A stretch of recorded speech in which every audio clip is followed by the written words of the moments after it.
오늘 우리에게 주시는 하나님 말씀은 마태복음 8장 23절부터 27절까지의 말씀입니다. 마태복음 8장 23절부터 27절까지의 말씀, 신약성경 12면에 있는 말씀입니다.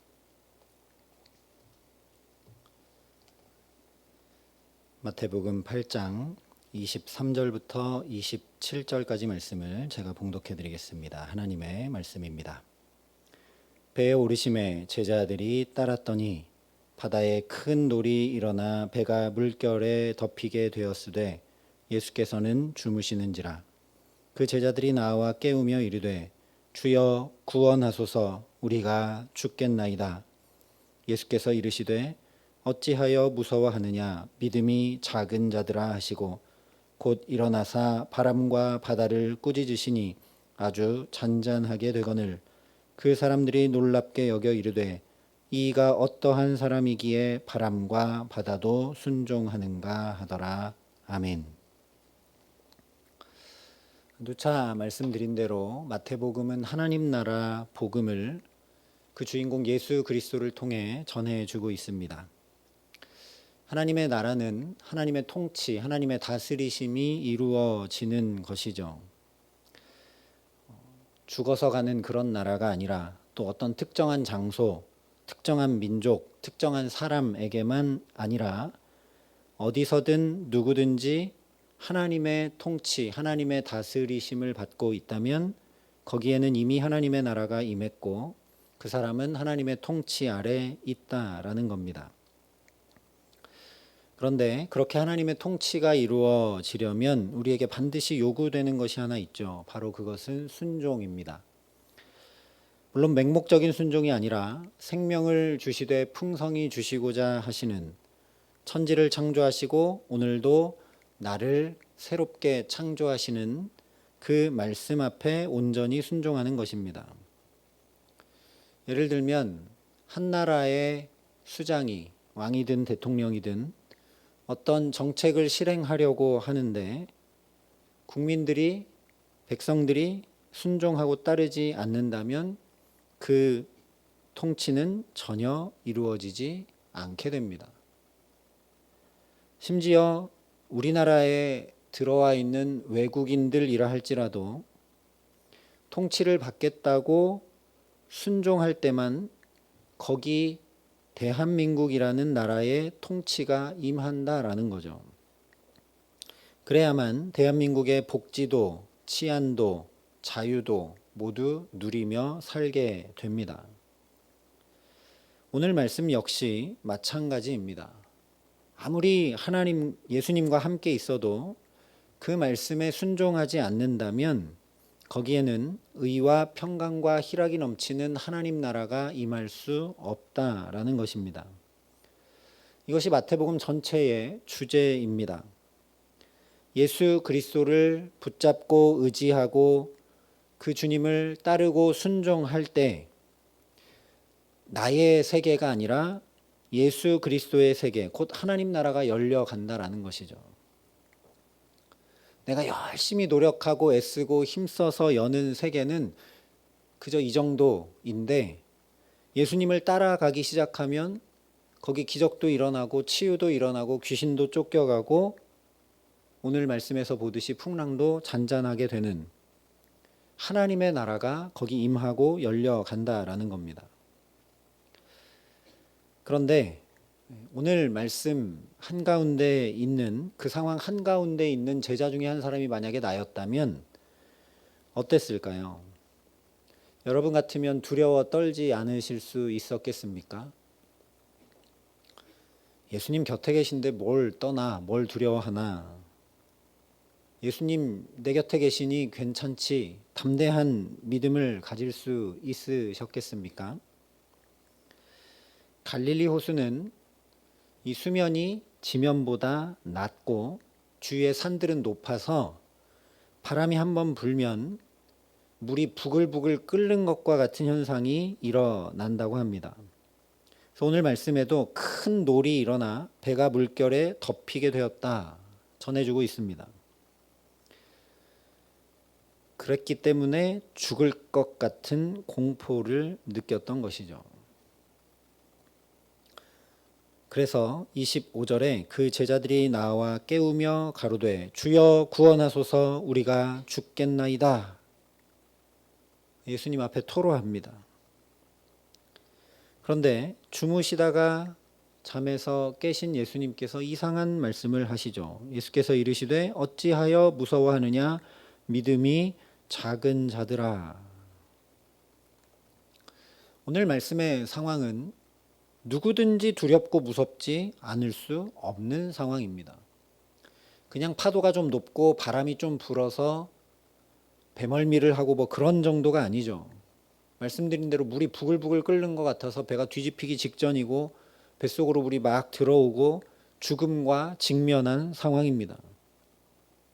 그랬기 때문에 어부였고 뱃사람들이었던 이 제자들이 절박하게 예수님을 흔들어 깨우면서 주여 구원하소서라고 외치는 것이죠.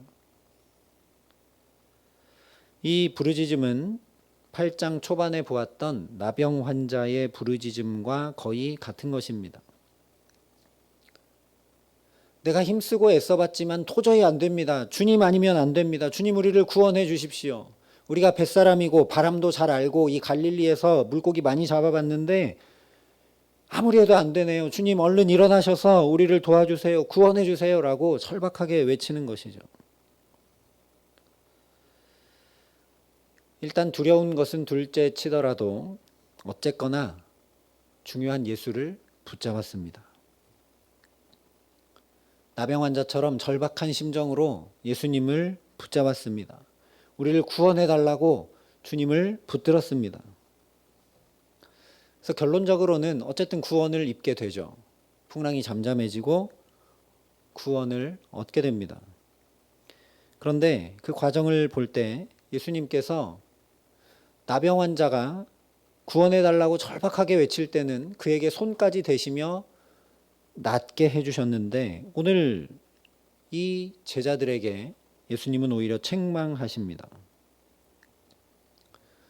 너희들이 뱃사람으로 잔뼈가 굵었다고 너희들이 할 수 있는 방법 다 써본 다음에 너희 생각대로 할 만큼 다 해본 다음에야 너희가 힘쓰고 애쓰고 다 해본 다음에서야 안 되니까 나를 깨우는구나 라고 책망하시면 그래도 좀 이해할 수 있을 것 같습니다. 그런데 예수님께서 이렇게 말씀하시죠. 어찌하여 무서워하느냐 믿음이 작은 자들아. 예수님의 책망의 핵심은 믿음에 있다라는 겁니다. 어찌하여 무서워하느냐 믿음이 작은 자들아. 왜 제자들의 믿음이 책망받아야 할까요? 어쨌거나 다른 사람들과는 다르게 예수님을 따랐고 지금 결정적인 순간에도 주여 우리를 구원하소서라고 예수를 붙들고 의지했는데도 왜 그들의 믿음이 책망받아야 하느냐라는 겁니다. 다시 곰곰이 생각해 보면 예수님께는 이 물 끓듯이 성난 파도가 문제되는 것이 아니라는 거죠. 뿐만 아니라 제자들이 공포에 질리고 난리법석을 떨고 하는 것도 전혀 문제가 되지 않는 것입니다. 예수님께 진짜 문제가 되는 건 뭐냐? 믿음이라는 거죠. 여러분도 그러십니까? 상황이, 환경이, 사람이 아니라 내 믿음이 정말 문제라고 생각하십니까? 지금 제자들이 보여주는 것처럼 예수님의 말씀에서 알 수 있는 것처럼 믿음이 작아지기 시작하면 근심과 염려가 커지게 됩니다. 언제나 믿음은 두려움과 반비례합니다. 그래서 상황과 환경과 감정이 문제가 아니라 믿음이 문제라는 거죠. 왜냐? 믿음이 하나님 나라와 직결되기 때문입니다. 우리가 어릴 때 불렀던 찬양도 돈으로도 못 가요. 믿음으로 가는 나라, 하나님 나라. 믿음이 너무너무나 중요하기 때문이죠. 그래서 오늘 말씀처럼 예수님께서 작은 믿음에 대해서 책망하신 적이 몇 번 있습니다. 이미 살펴본 마태복음 6장에 오늘 있다가 내일 아궁이에 던져지는 들풀도 하나님이 이렇게 입히시거든 하물며 너희일까 보냐 믿음이 작은 자들아 말씀하셨습니다. 먹을 것, 마실 것, 입을 것 염려하지 말라 하시면서 이 말씀을 하셨었죠.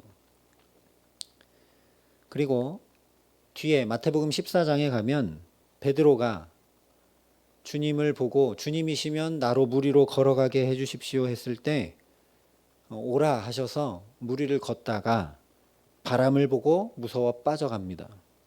그때 베드로가 그때도 주여 나를 구원하소서 소리칠 때 예수님이 즉시 손을 내밀어 그를 붙잡으시면서 이렇게 말씀하십니다. 믿음이 작은 자여 왜 의심하였느냐. 여기도 베드로가 바람을 보고 무서워 빠져갈 때 예수님이 이 얘기를 하셨죠. 또 마태복음 16장에 가면 제자들이 먹을 것이 없어서 염려하고 근심하는 장면이 나오는데 그때 예수님이 믿음이 작은 자들아 어찌 떡이 없으므로 서로 의논하느냐 말씀을 하십니다. 지금 말씀드린 이 말씀들을 쭉 살펴보면 작은 믿음에 대한 책망이 모두 다 염려하는 것 때문이라는 걸 발견하게 됩니다. 제자들이 먹을 떡을 가져오지 않은 것 때문에 서로 의논하고 염려하고 베드로가 물 위를 잘 걷다가도 바람을 보고 근심하고 염려한 것 때문에 또 먹을 것, 마실 것, 입을 것에 대한 염려 때문에 오늘 말씀에서도 파도 때문에 죽을까 염려되었기 때문에 모두 예수님이 믿음이 작은 자들아 말씀을 하시는 것입니다. 근데 여러분 이상하지 않으십니까? 지금 제가 말씀드리고 있는 이것들은 모두 다 당연한 것들이죠. 당장 먹을 것, 마실 것, 입을 것 없는 상황에서 여러분 근심하고 염려하지 않으실 수 있으시겠습니까? 집채만한 파도가 나를 삼키려 하고 내가 노를 열심히 젓고 물도 퍼내고 온갖 방법을 다 써봐도 도저히 안 될 때 여러분 태어나실 수 있으시겠습니까? 한 번도 걸어본 적 없고 그래서 마치 살얼음 위를 걷듯이 한 발짝 한 발짝 조심스럽게 물 위를 걷고 있는데 그 발 위로 파도가 일고 바람이 세게 불면 가슴이 덜컥하지 않겠습니까? 근데 예수님은 염려한다고 믿음 없다고 책망하신다라는 거죠. 왜 그럴까요? 그러나 사실 이것은 책망이 아니라 주님의 안타까운 사랑의 음성입니다. 지금 제자들은 집도 배도 가족도 다 버리고 예수님을 따른 사람들이죠. 그렇게까지 예수님을 붙잡고 의지하고 따랐으면 나타나야 되는 결과는 당연히 하나님 나라를 얻고 누리고 이루어야 하는 것입니다. 그런데 그렇지 못하다라는 거죠. 왜 그런가? 뒤쪽 마태복음 13장에 예수님께서 씨 뿌리는 비유에 이렇게 말씀해 주셨습니다. 가시떨기에 뿌려졌다는 것은 말씀을 들으나 세상의 염려와 재물의 유혹에 말씀이 막혀 결실하지 못하는 자요.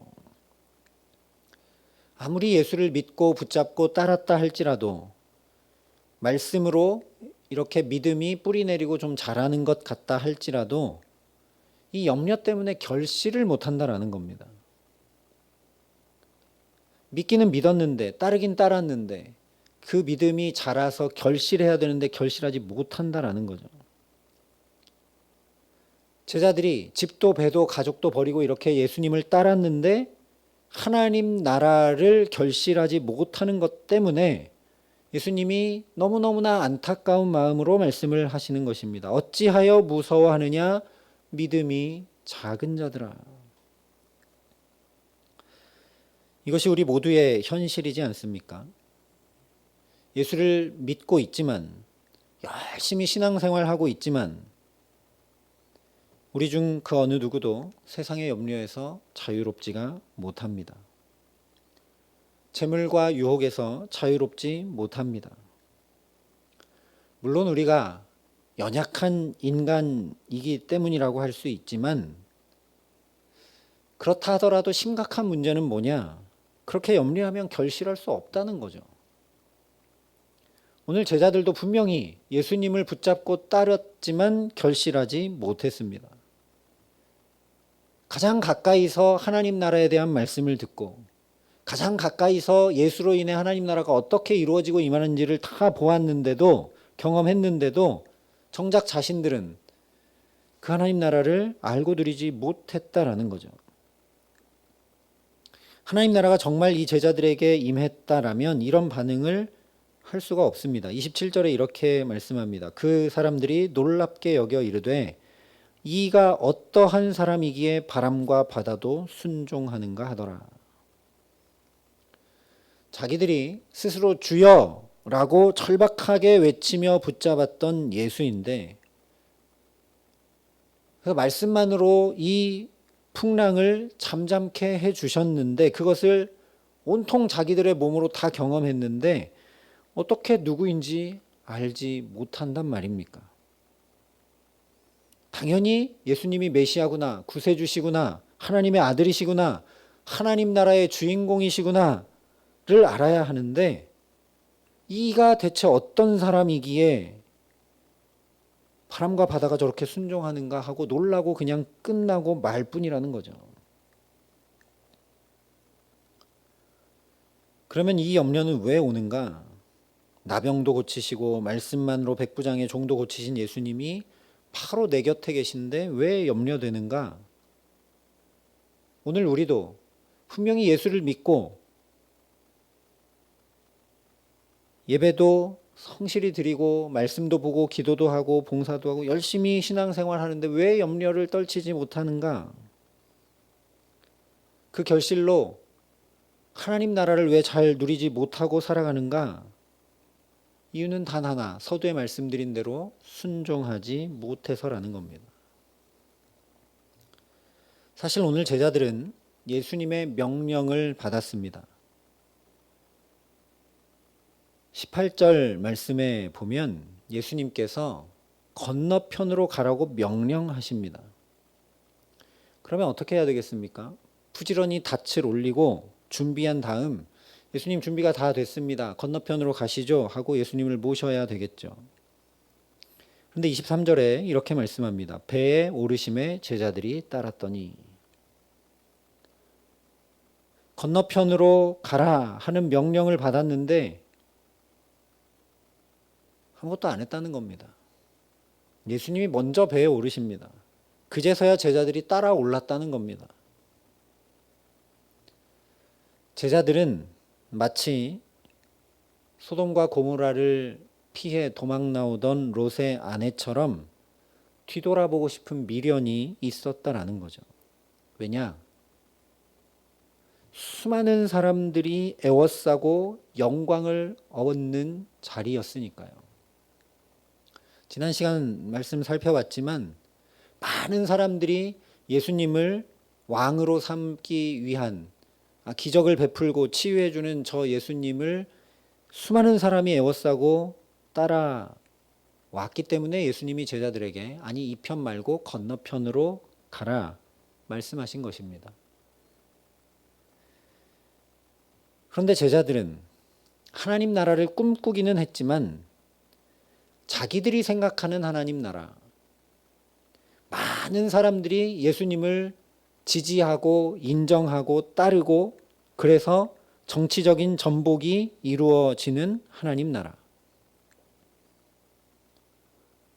저 위대한 왕 다윗처럼 와서 압제하는 로마를 뒤집어 엎고 또 잘못된 종교 지도자들을 뒤집어 엎고 새롭게 이루실 그 나라를 꿈꾸었지 주님의 말씀에 순종하여 임하는 하나님 나라를 꿈꾸지 않았다라는 겁니다. 성경은 분명하게 배에 오르심에 제자들이 따랐다 말씀을 합니다. 무슨 말씀인가? 모든 염려와 그로 인해 결실하지 못하는 이유는 믿지 않아서가 아닙니다. 내 생각을 가지고 제한하는 작은 믿음 때문이라는 겁니다. 아까 말씀드린 대로 믿음이 작아지면 염려와 근심이 커집니다.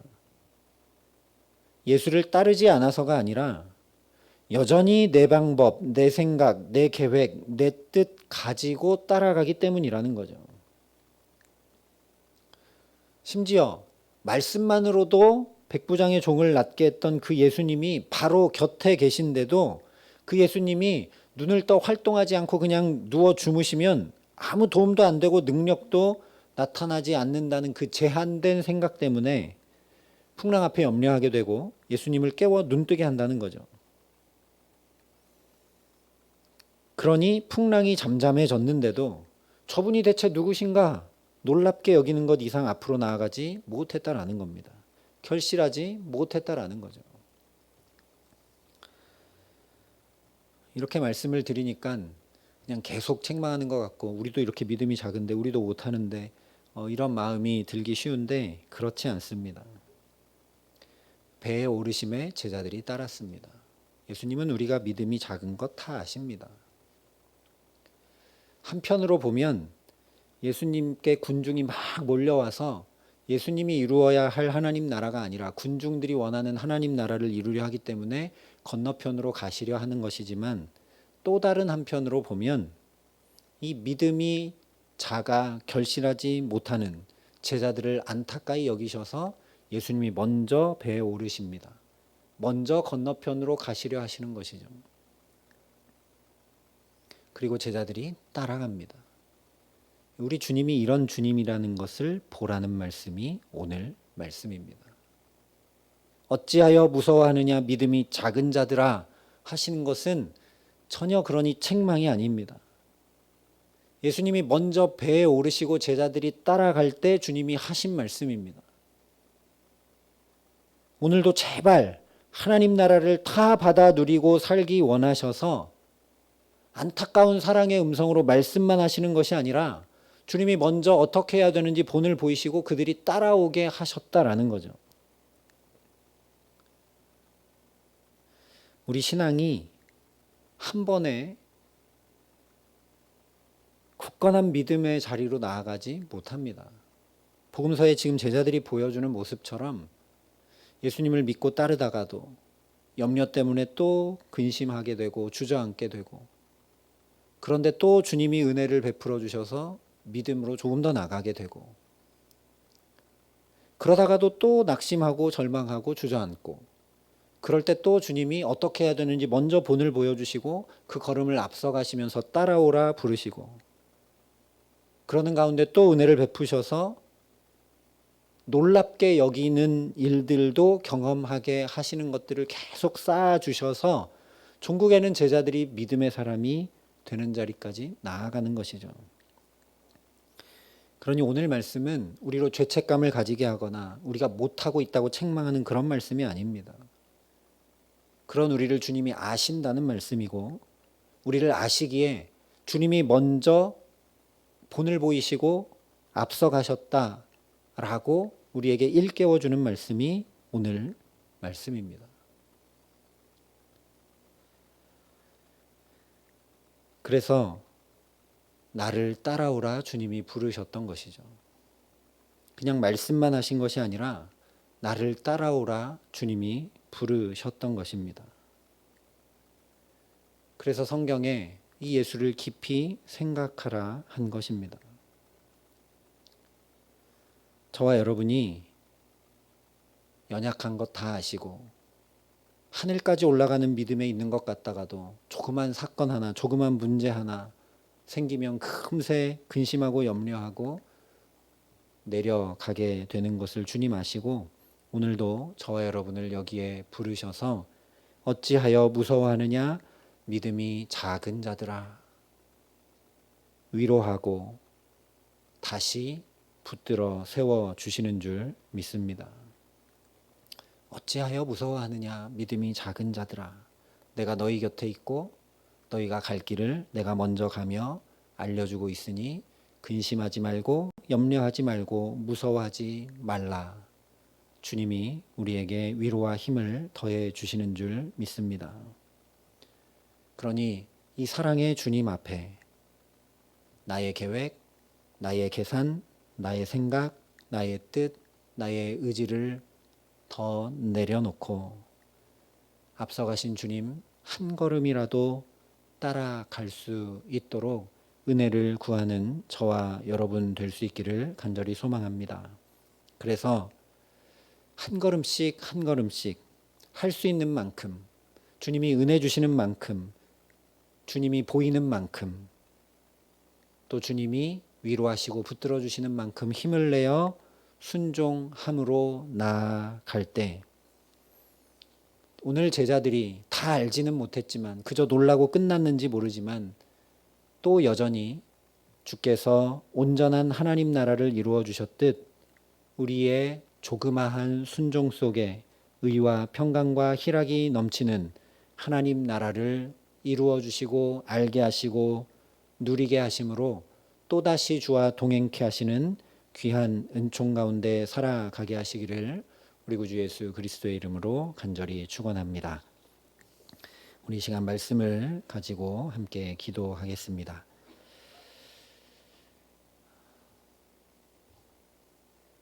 귀신 들린 아이의 아버지가 예수님 앞에 나의 믿음 없음을 도와주소서라고 간구했던 것처럼 이 시간 우리가 주님 앞에 간구하기 원합니다. 하나님, 우리도 제자들처럼 주님을 믿고 따르지만 현실 앞에 펼쳐진 문제와 상황과 사람 앞에서는 또 좌절하고 낙심하고 근심합니다. 그리고 그 염려는 우리의 믿음을 또 가립니다. 주님, 이런 우리를 아시고 우리에게 어찌하여 두려워하느냐 믿음이 작은 자들아, 위로하시고 새 힘 주시는 줄 믿사오니 그 주님의 음성이 날마다 순간마다 우리에게 들려오고 또 들려오고 우리 마음과 영혼에 깊이 울려나고 또 울려날 수 있도록 하나님 우리에게 믿음을 더하여 주시옵소서라고 이 시간 간절한 마음으로 주님 앞에 자비와 긍휼을 구하며 함께 기도하겠습니다. 사랑과 은혜가 풍성하신 아버지 하나님, 오늘도 주님 앞에 우리를 불러주시고 붙들어주심을 감사합니다. 하나님, 오늘 제자들의 모습이 곧 나의 모습인 것을 주님 앞에 고백합니다. 목사로 더 주님을 가까이 따르는 것 같은 모습이지만 오히려 세상 사람들과 하나 다를 바 없이 문제와 상황과 사람 앞에 근심하고 넘어지고 낙심하는 것이 저의 모습임을 주님 앞에 고백합니다. 아버지, 긍휼히 여기시고 자비를 베풀어 주시옵소서. 이런 우리를 잘 아시고 어찌하여 두려워하느냐 믿음이 작은 자들아, 위로하시고 새 힘을 더하시고 붙드시는 그 주님을 바라봅니다. 여기 그 걸음을 멈추고 근심하고 염려하고 있는 것을 아시고 먼저 배에 오르시며 어떻게 행해야 될지를 보여주셔서 따라가게 하시는 분이 주님이심을 바라봅니다. 주님, 그러니 오늘도 우리에게 믿음 더하여 주시기를 간절히 소원합니다. 눈에 보이는 대로 판단할 수밖에 없는 연약한 우리를 긍휼히 여기시고 어찌하여 두려워하느냐 믿음이 작은 자들아 말씀하시고 또 말씀하여 주시며 주님의 그 음성이 우리 마음과 영혼에 울려나고 또 울려나게 하여 주셔서 믿음에서 믿음으로 나아갈 수 있도록 주님 우리에게 역사하여 주시옵소서. 성령께서 우리에게 함께하여 주셔서 그 믿음이 하나님 좀 더 앞으로 전진해 나아가고 그 작은 순종 가운데도 하나님이 또 역사하시고 하나님 나라를 경험하고 누리게 하심으로 믿음 더해 주시는 것처럼 우리가 간절히 기도하고 간구하는 모든 일들 가운데 주의 놀라운 기이한 일들을 보게 하여 주심으로 하나님 거기에 믿음을 더해가고 그 주님을 더 알아가는 깊은 은총을 누림에 부족함 없도록 우리 모두와 함께하여 주시옵소서. 이 모든 말씀 우리 구주 예수 그리스도의 이름으로 기도합니다. 아멘.